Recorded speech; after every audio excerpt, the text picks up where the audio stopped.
The problem of working alone is something that I think is not that obvious.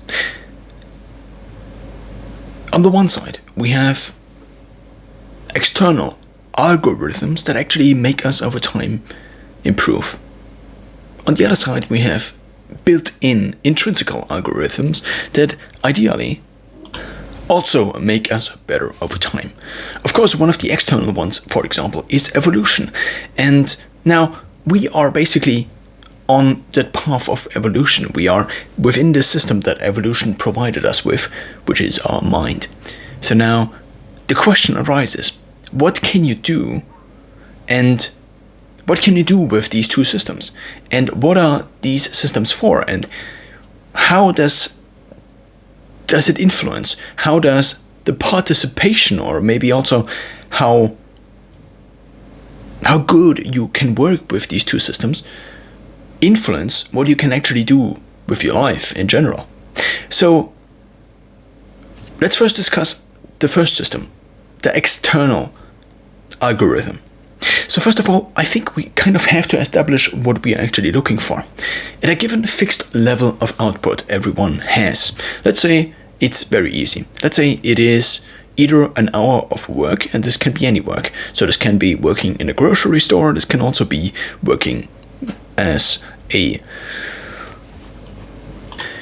engineer, as a nurse, as a kindergartner. It doesn't really matter. At a given fixed point of output, not a point of output, but at a given performance, and this performance can be fixed by time, it can also be constrained by anything else. So now we have, for example, an hour of work, and in general we found that we kind of determine how much this work is worth by how much we pay this person. Of course, there is also work we don't actually directly pay. Maybe we pay it indirectly through relationships, for example. And maybe there are also other factors we need to consider. But the thing I am saying is that a certain given amount of output has a certain level of quality. And if we now assume this is fixed, over time, ideally, this output would improve in some way or another.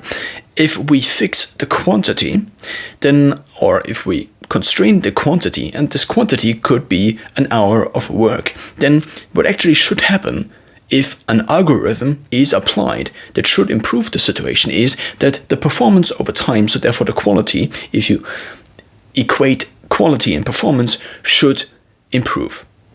Now, this is what we do from day to day, and this is also how we learn, I guess. So if you start out in kindergarten, for example, your brain is also developing. So therefore, there is an intrinsic algorithm that actually does the developing part to a huge extent for you. But at a certain point in time, your brain is like, oh yeah, now you're ready. Now you can do whatever you want, and I will adapt to what you actually do. Of course, it's not totally this way, and some people even argue that we don't even have free will, and there seems to be some evidence supporting this claim. Nevertheless, once evolution, or not so much evolution in here, but much more, once we have grown up, we have kind of this built-in internal algorithm that now more or less is finished and also is kind of adapted to what we already are as a human being. And now the question is, what can we do with this? And should we maybe switch to an external one once again, or can we actually take the internal one? The main problem, I think, is that we are currently kind of demonizing the internal optimization algorithm we already have. And many would describe this internal optimization algorithm as the inner voice, the inner critic, the inner negative critic. So now, here's the thing. What if this inner voice we have in us is actually the best approximation to a very simple improvement algorithm? Because it basically applies to almost any scenario. You can throw any scenarios at this algorithm and it gives you back something. If you, instead of using this algorithm you have, and that also has access to basically all the experiences you can remember, and even to more, because there seems to be at least a part of this algorithm that also collects subconscious evidence for certain things and then throws them back at us. Just think about how dreams actually work. And I think it would be at least in terms of evolution and in terms of how evolution designed us, kind of unwise to not consider information that is deemed or was deemed relevant by the past self of ours, either by adrenaline, for example. So if we have a lot of adrenaline in our blood after a certain event occurred, then this could potentially mean that the thing that happened before was maybe causing the adrenaline. Therefore, it maybe makes sense to store the sequence of experiences, or at least the sensory information, or at least the interpretation of this information for later use. Therefore, increasing the chance, if something like this happens again in the future, that our predictive algorithm that then tells us what to do is better. So now, this internal algorithm already exists. And this thought actually came to me when watching an interview today, earlier. So Colin and Samir, YouTube creators, you could say, that interview other YouTube creators in their show or podcast, actually had somebody on that is called Jarvis Johnson. I don't know if it is his real name. And he makes comedy videos on the internet, commentary videos. Now, it's not that this has the most to do with what I'm actually currently discussing. It is just the following. He mentioned that he didn't really have structure. And before, he worked in a tech job at Patreon, and there he had more structure. And now, here's the thing. The structure before is something he did not internally within the borders of his body, even though he probably doesn't really identify with the negative voice in his mind. Like, we all do not really identify with the voice in our mind that tells us the worst things about our life. But within the borders of his own mind, within the borders of his own body, the structure kind of was missing. So therefore, what I'm trying to say here is that we have also these other algorithms, these external algorithms.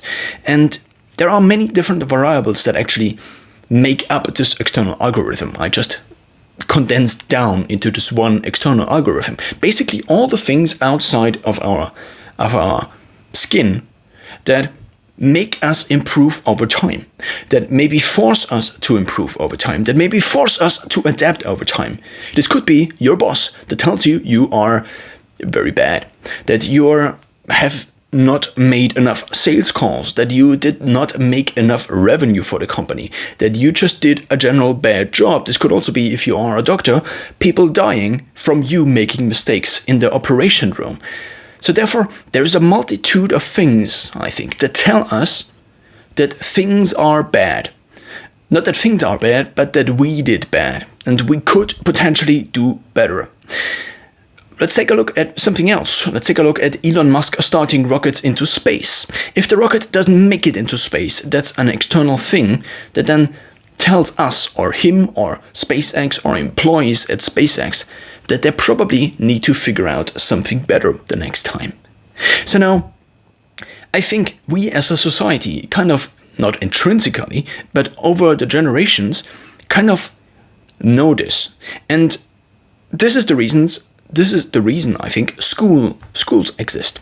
And now, it is probably not the reason, but certainly at least one of the reasons. Or let's actually say it the other way around. It is certainly not the reason, but also certainly one of the reasons. Probably, or not so certain with the second one. So now, here is the idea. By enforcing an external algorithm onto a human being, you force the human being to adapt to the circumstances or to fail. And the higher the pressure, now, the higher the improvement or the adaptation. Now, there is something else we have to discuss. It's when the pressure, or basically the improvement pressure, so we now call the pressure that comes from either the external or the internal algorithm, the improvement pressure, if it exceeds a certain threshold, that then in return basically enables a protection shield within the borders of our mind. Not our mind, but our body.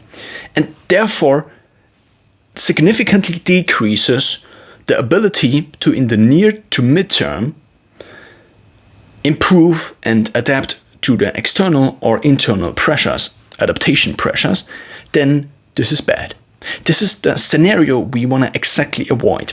There's this concept that is called flow. And flow is basically a workflow. It's basically a state in which you, as a human being, or mostly your mind, I guess, is exactly at the right, at the optimal point in between you feeling too relaxed and the work you, or the task, let's just generalize it, and let's say the task, where you are basically bored by the task. This is the one side.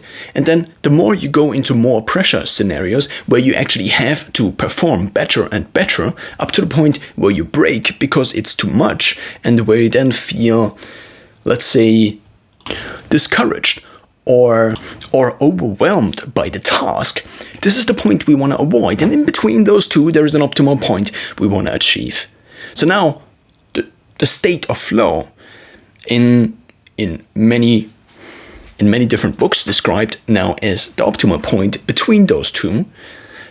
And it's a point because it's only 2 dimensions, basically. It's not actually 2 dimensions, it's just 1 dimension. Basically, because we have 2 values, we could also just say we have the maximum value and the zero of this maximum value. Of course, this only works if the values are actually kind of opposing. So therefore, we have a 1-dimensional line. And the further we move along this one-dimensional line, which could also be the inverted scenario, if we just switch the values, the further we... Not the further, but there is an optimal point on this line. And this is the optimal point we want to achieve. Now, there is a downside to flow. And the downside to flow is that flow is described as the state that hits the optimal point, but the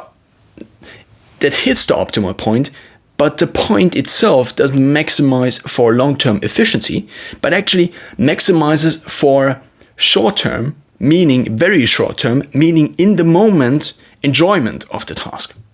Therefore, this is not equal. The optimal state of flow, or flow in general, which is already the optimal state, is not equal, or does in the long term not lead to the best possible outcome over the long term. So basically, it's an algorithm that optimizes for short enjoyment, but fails to see the bigger picture. Because in the bigger picture, in the moment, we would have to push ourselves slightly harder, maybe even more slightly harder, up to the point where we are currently all the time frustrated. Because this is then again something, a signal, you could say, to our brain to then adapt.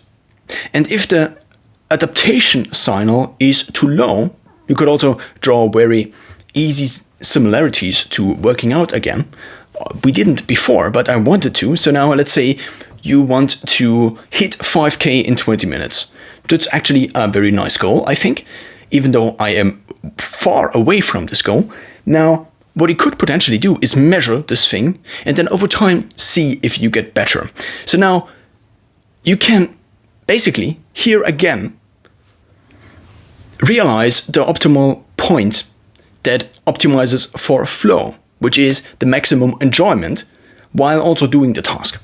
But in the long term, you maybe would be slightly better off, or you would be slightly better off, because that's kind of the definition of what we assumed here, is when you actually went a little bit harder.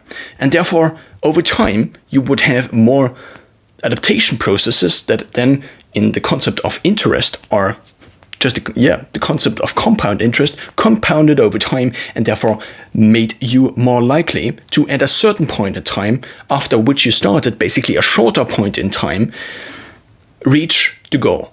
This was not a full sentence, but nevertheless I tried to finish it, and now here it is. Now, in the creative space,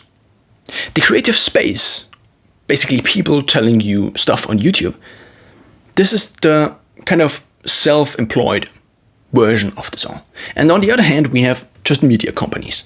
Of course, people can start out here and then move slowly from here to media companies, but a media company is just a company. So now, in order for this to work, And this applies, I think, for many other scenarios in life. In order for this to work, there needs to be one thing. And this one thing is that the person who decides to freelance on YouTube, not really freelance, but to employ himself, even if it is just part-time, even if it is just a hobby. I just take this example because it is very close to me, because I'm currently trying this as a hobby or whatever this is. Now, if I produce a certain level of outcome, which is, for example, the quality of this video. This video now has certain variables. The idea, the concept, how well I am able to portray this concept, my persona I create on here in this video, maybe also the quality of the microphone, maybe also the quality of my pronunciation, which is still not on the level at which I would like it to be, and therefore still causes, I think, many people to not understand what I am actually saying. Now, there are many different values, or variables you could also say, and it is actually more variables. You could also say factors. These terms are usually thrown around interchangeably, even though mathematically, I would say they have kind of very clear definitions, but in the purpose of keeping this common, I won't go into these, and I also am not exactly sure which are actually the right ones. In general, what I think of a function is, what I can still remember from mathematics in school, or also in the different things I studied, is that, not that I have multiple degrees, that's not to be mistaken for that, is that on the one side we have a function.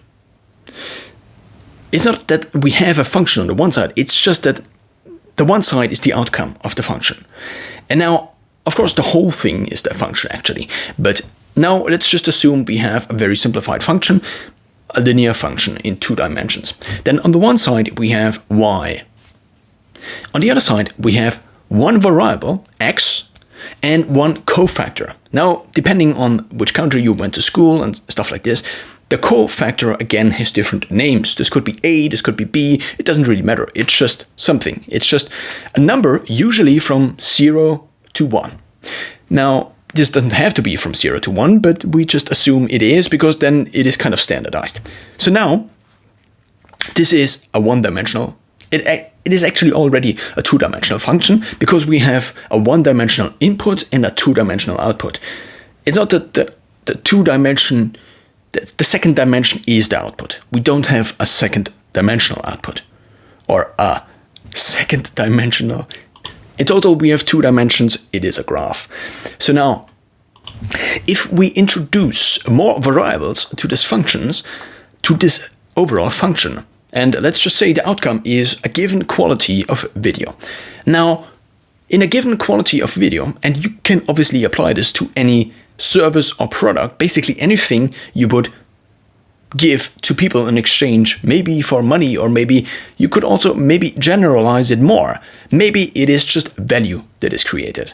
Because value can be measured in money, but it doesn't necessarily have to be. A relationship can be potentially measured in money, but it usually isn't, and therefore value is again the thing that trumps it all, even though trumping something has now a different meaning than it had a few years back. So now at a given fixed level of outcome, of value, you could also say utility, and this would then be a utility function. What on the other side determines the outcome is the variables, but also their cofactors. So this means we, for example, have how well I am pronouncing the words. And now, in front of the variable that says how well I am pronouncing the words, we have basically the variable itself, and then we have a cofactor, which determines from 1 to 0 how much this contributes to the overall value. Let's say the overall value is 1. That's the outcome, and then the other things add up to 1, ideally. So 1 would be a certain level of quality, and the other things have to add up to 1. And 1 basically would be the ideal video I would be able to put out. The thing that is the ultimate standard. And now everything, every value, every cofactor, it is the cofactor that is smaller than 1, multiplies the variable. So usually we assume that it multiplies, and in between we just assume pluses, even though this is just a very simplified model, and you of course could have different relations between the variables, dividing them, for example. But to keep things simple, we now just assume that we have these cofactors that determine now 0 being the value that minimizes basically the overall value to 0, and 1 being the maximum value of this variable. So now what we have is a function that is determined by each of these variables with their cofactors. I think it actually makes more sense to have basically, let's say, variable pronunciation has a cofactor from 0 to 100% or from 0 to 1, and then this multiplies by all the other functions, by all the other parts, by all the other variables and their cofactors to then give you the outcome. Now, what I am aiming at is this. All these things have a certain outcome. And now, again, if I wanted to improve video quality, let's say, and I would see this as the value I provide, I could improve all these different things. But only if I have an overall improvement algorithm, because the function itself is only a thing that spits out a certain value. And if I don't change anything, if I don't have an incentive to optimize this, then I will fail. I will not entirely fail, but let's again compare this to content production. Now, we can also then later on discuss the example of SpaceX starting rockets into space, launching rockets into space. If I start out, and you could also apply this to Ed Sheeran, for example. Ed Sheeran starts out as a musician, and maybe this is far closer to something everybody can relate to, probably. And also many people like Ed Sheeran. So now, let's assume we have Ed Sheeran in the beginning. And now there are two ways this can go. Either Ed Sheeran already has everything he needs to succeed. Then the only thing he would need is for somebody to discover. The second option is, of course these options are very simplified and these are just the two extremes. He basically has no talent at all, and he therefore has to improve in order to make it in music. Of course, now Ed Sheeran could believe the one or the other, and even if he actually is the one or the other. But this is now where an improvement algorithm comes in handy. And now I would say as humans we have kind of a default algorithm that tells us how to improve. And this algorithm is not perfect, but it's the best we have unless we manually create a better one. And now this algorithm, I think, takes different variables into consideration. And because of our past, because of evolution, I think, one of these considerations is how well our peers are doing. And since in the past we probably didn't know that many peers, and there were also other things around, like apart from Homo sapiens, also Homo neanderthalis, I don't know the English name. It's Homo neanderthalensis. Now, based on who is around, and based on people that are actually the most similar to us, maybe it is our neighbor. Because our neighbor is not just our neighbor, but our neighbor is somebody who lives in the exact same spot almost, in the earth. And this not only is the exact same spot he lives in, but this probably correlates with a lot of other things. And not only correlates, but probably causally relates or is causally linked to a lot of other things. Maybe he has a job in the same city, probably. I mean, in the past, before the pandemic happened, and we now, or people now are more likely to have remote jobs. But these people now have probably very many things in common, and a good proxy is the neighbor.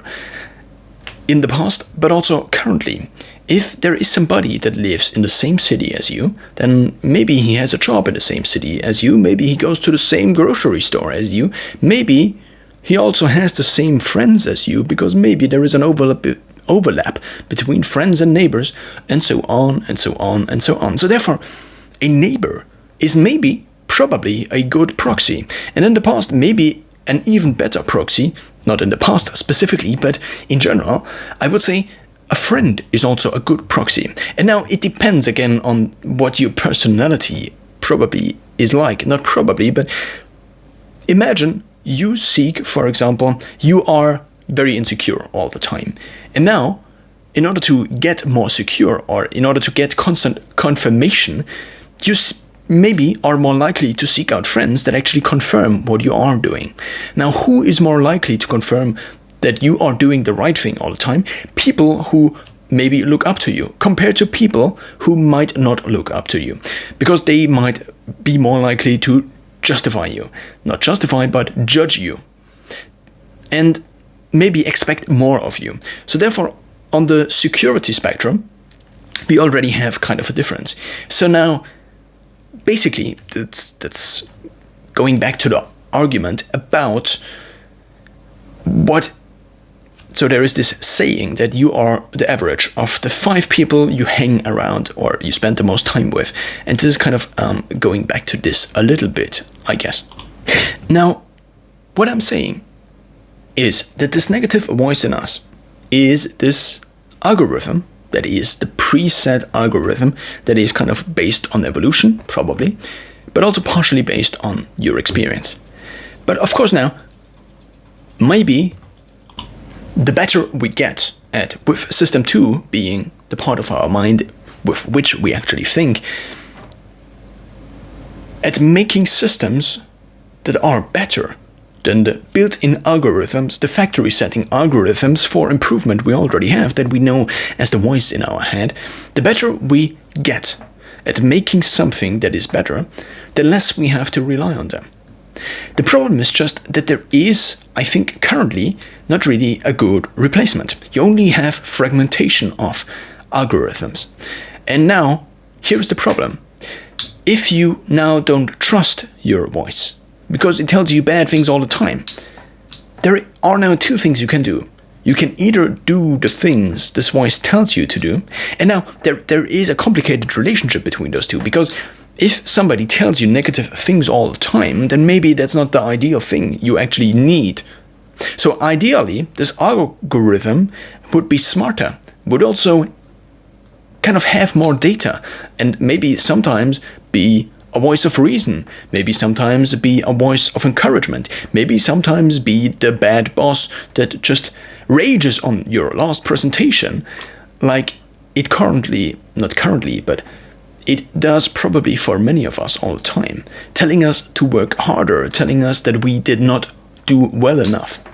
Now, I think there is this tendency, at least in me, there is this tendency that whenever I know that things are going well, that I just don't do anything anymore. And this is not applied in general, I would say, but at a given scenario. If I, for example, am confident in something that I achieved in a specific area, then I just don't need to do anything anymore. But if either the negative voice in my head tells me basically and lists all the negative things, then this might slightly bias my conscious mind towards a picture that is biased negatively. But this maybe just might push me towards trying to improve and trying to silence this voice. Of course, this voice is then again an algorithm that adapts and adapts and adapts, and this is called hedonic adaptation. It's, for many people, maybe buying the house, and then you realize, oh man, it sounds so stupid, and also I'm probably looking very cocky, but when I actually now say this, but there is a YouTuber called Nathaniel Drew, and he recently released a video where he said, I'm now successful, but I'm still not happy, or I thought being successful, I was wrong, and in the thumbnail was something like, I'm now successful, but I'm still not happy, or something like this. And this encompasses many different things. Of course, Nathaniel Drew is a YouTuber, and he's also one of the big successful YouTubers in the self-development space, you could also say, and in the self-help space. And he is very successful, there is no doubt about this.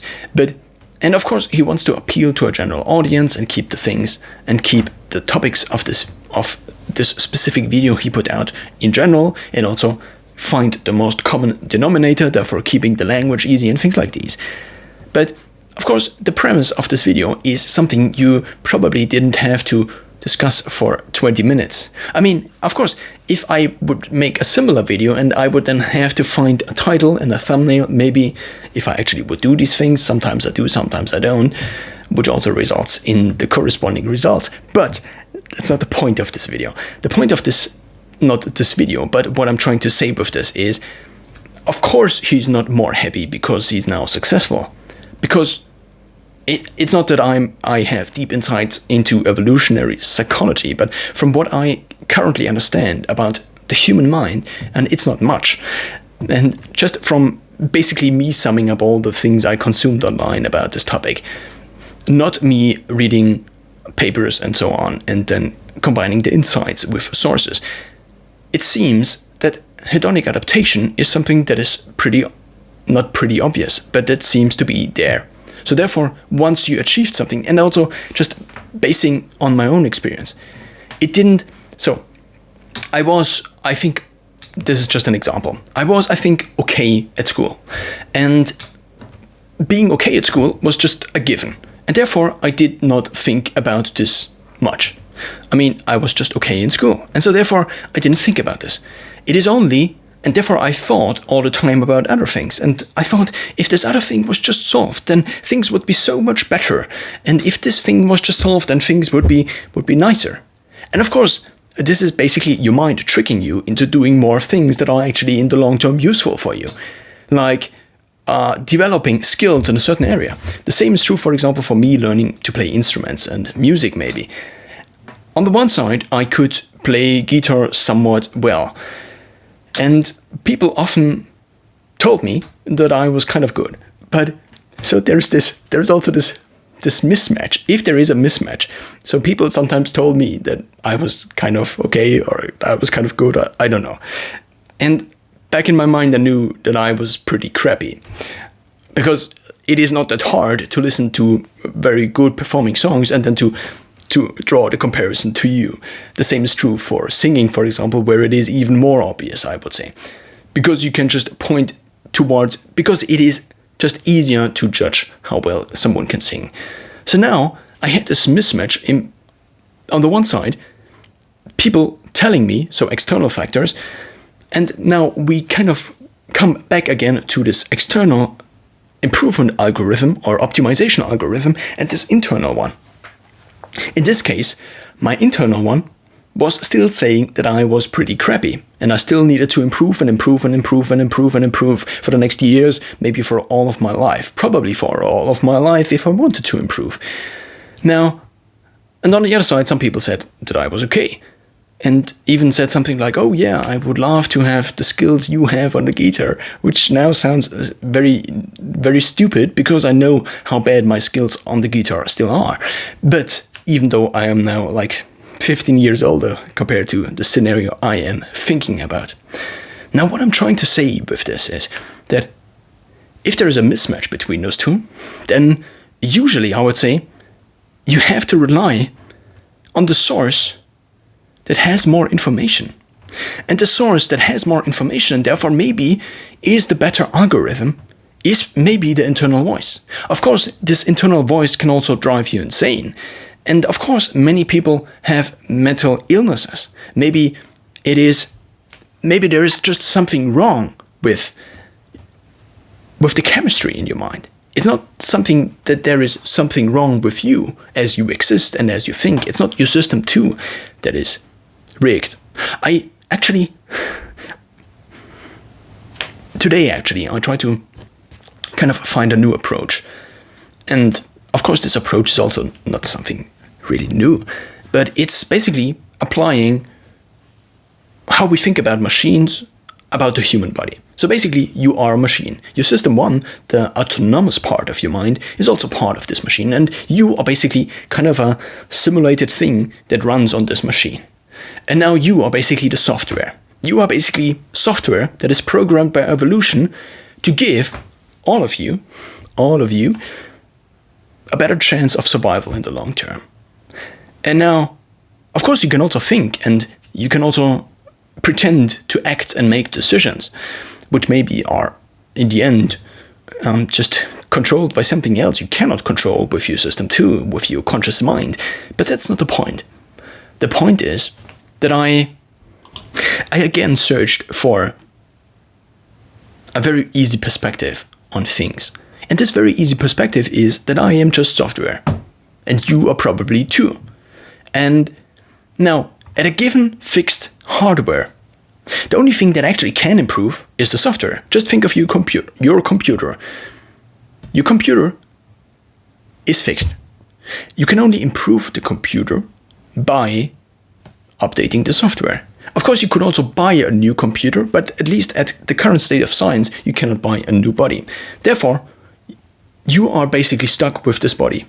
You could also see your brain as your memory, and it is your memory, and the memory is kind of the thing we now use to name computer memory, but it's originally the memory in here. And even though it is biologically wired, so basically you could make an argument that every thought we ever have runs on this brain and needs to run on this brain, because where else should it run? Now here is the idea. What if this voice we have is basically our communication with our body? Of course, there are other ways of communications, such as you or your body telling your conscious self that something is hurting and maybe you should do something about this. Maybe you had a car accident and now you can't feel your leg anymore. Maybe that's a signal which should now drive you towards your system 2, towards bringing all of your systems into a better position. Maybe moving towards a hospital, maybe calling an ambulance, I don't know. And now let's come back to Jarvis Johnson. Let's also now come back to Colin and Samir. And let's also now come back to the debate of the extrinsical algorithm of optimization and the internal algorithm of optimization, and how this impacts and influences the things we can do in life. If we now, again, at a certain point in time, take a look at any person on the planet, this also could be a service on the planet. This also could be a product.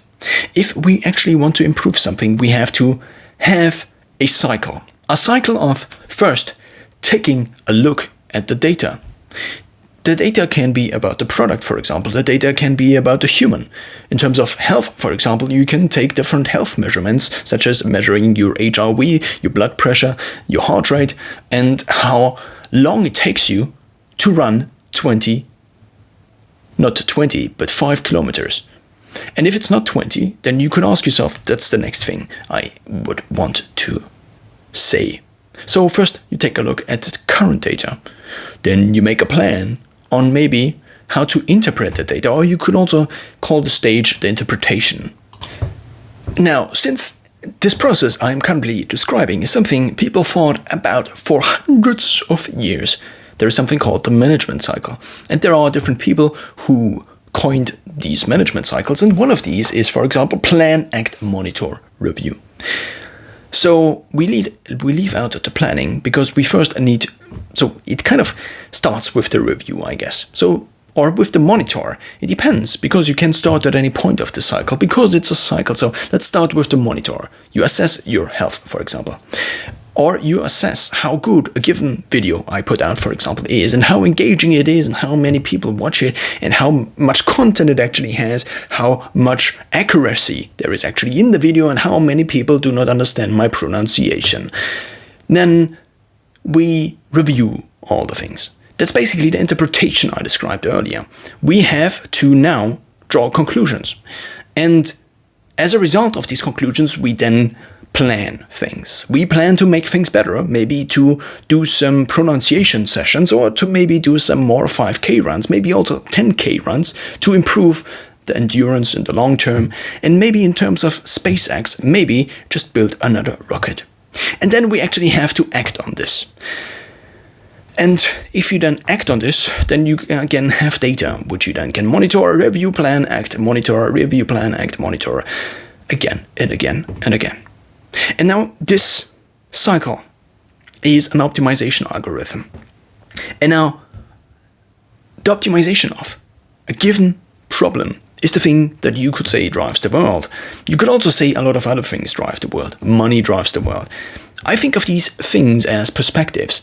You can take different perspectives onto the same thing. And one of these perspectives is that the world is run by algorithms, by improvement algorithms. We, you and I, are the result of an endless amount of cycles of improvement algorithms that led from randomly occurring mutations to something as evolved as you and I are.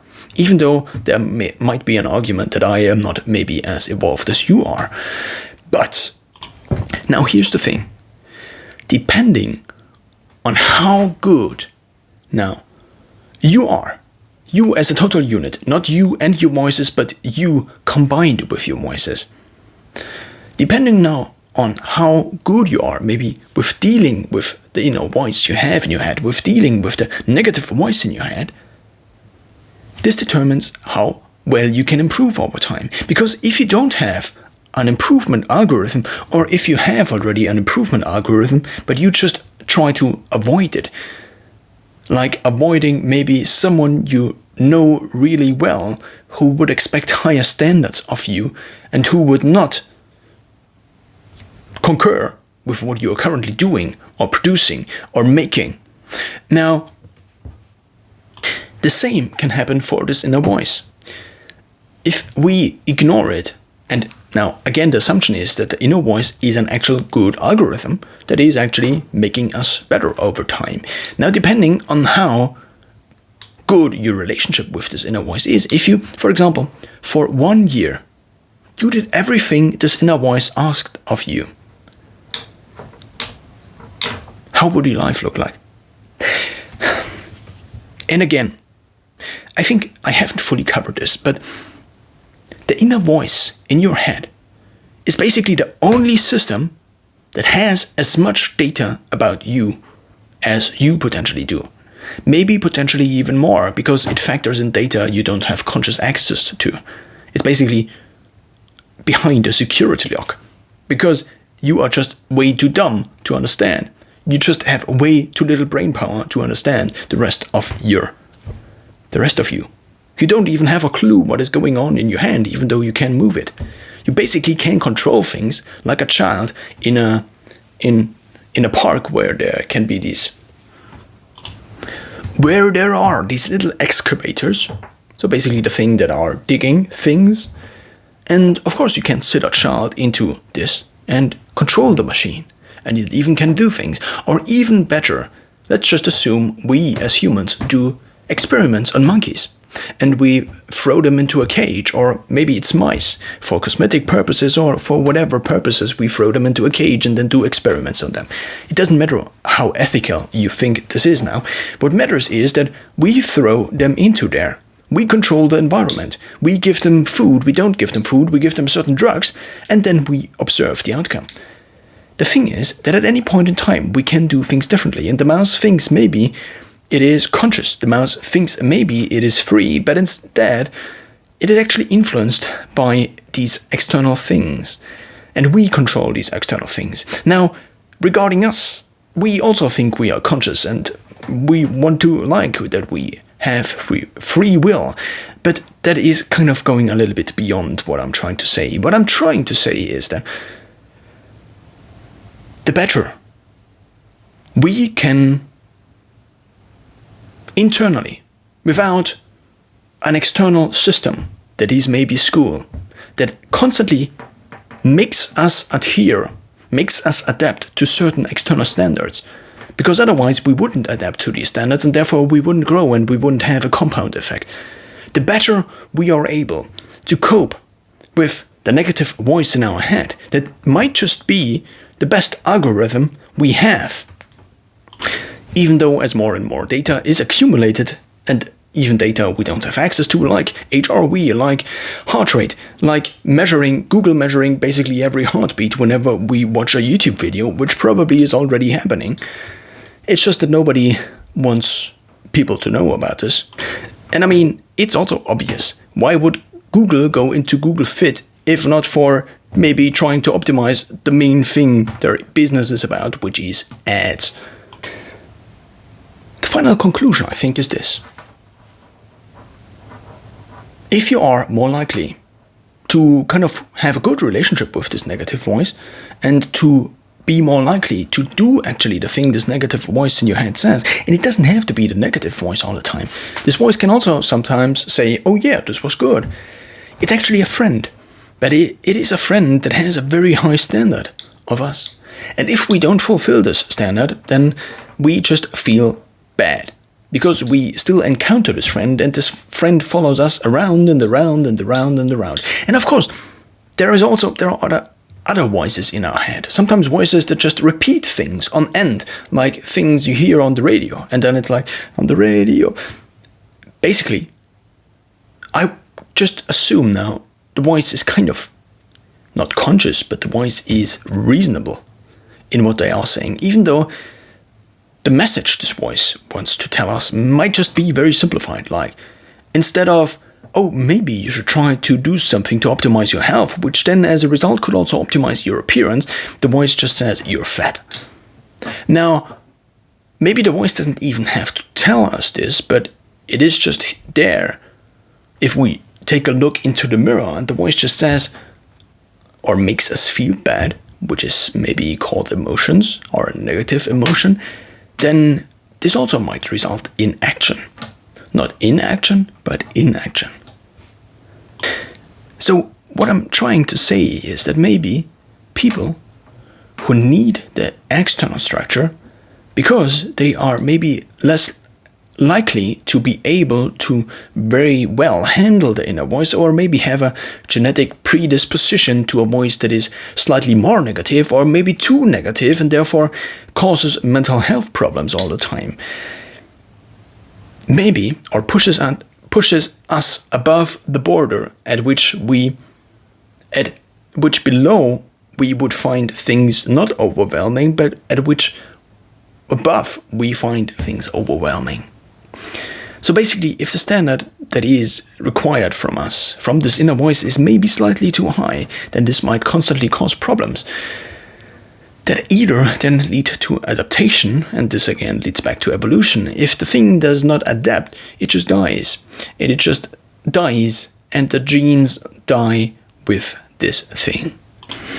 And now, maybe, if somebody who needs to be his own boss, for example, like Jarvis Johnson in this interview I mentioned, if he needs to be his own boss, he needs a constant improvement algorithm in order to improve. And if he doesn't have one, or if he does ignore the internal one, and now, of course, I'm only projecting this onto Jarvis Johnson, but I'm actually talking about me all the time, like many of us do, I assume.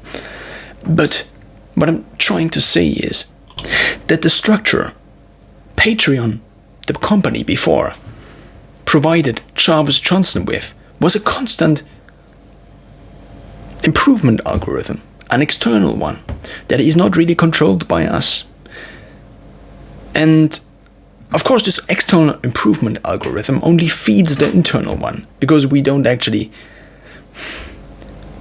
I mean, if, for example, we actually have a friend who holds us up to a higher standard, then the thing that occurs is not that the friend holds us up to a higher standard and then we do better, but the friend holds us up to a higher standard and then we think, oh yeah, we look like a total idiot next to them when running, for example, or whatever it is.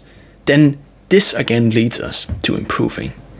So basically, you could say, once you deactivate the external improvement algorithm that is vastly, or maybe to a huge extent, influenced by social pressure, for example, from friends, from family, in general, just from people we know, and also influenced by our genetic heritage and by our factory setting. And once you decide to ignore these external factors that play into this optimization algorithm we have, you need to replace it with something that is at least equal in power and equal in terms of adaptation it requires.